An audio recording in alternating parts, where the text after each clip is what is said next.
कुंदिया में, जहाँ पर रेलवे प्रेम यूनियन CPA कुंदिया के अहदेदारों की मरकजी डिप्टी चीफ ऑर्गेनाइजर मलक इकराम कुंदी की क़यादत में IOW रेलवे कुंदिया किस्मत अली खान और दीगर रेलवे अफसरान से मुलाकात। पाकिस्तान रेलवे प्रेम यूनियन के अहदेदारों के वफ्द ने मरकजी डिप्टी चीफ ऑर्गेनाइजर मलक इकराम कुंदी की क़यादत में IOW railway Kundiya Kismat Ali Khan, head TXR Habibur Rahman और medical officer railway doctor Mohammad Nawaz Khan से मुलाकात की और उन्हें मजदूरों को दरपेश मसाइल से आगाह किया, जिस पर तमाम अफसरान रेलवे ने रेलवे मुलाजमीन और मजदूरों के मसाइल हल करने की मुकम्मल यकीन दहानी करवाई। जबकि IOW रेलवे किस्मत अली खान ने वफ्द को यकीन दिलाया कि रेलवे मुलाजमीन के रहायशी क्वार्टरों की मरम्मत समेत दीगर नौयत के मसाइल तरजीह बुनियादों पर हल किए जाएंगे। वक्त में डिवीजनल जोनल जनरल सेक्रेटरी अता मोहम्मद कुरैशी, मलक महताब कुंदी, जोनल सदर मलक शेर अफजल कुंदी, सदर रंग प्रेम यूनियन शामिल थे।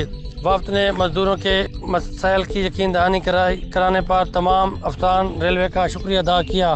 मोहम्मद शाह, मीडिया रिपोर्टर, पाक एशिया, मियां वाली।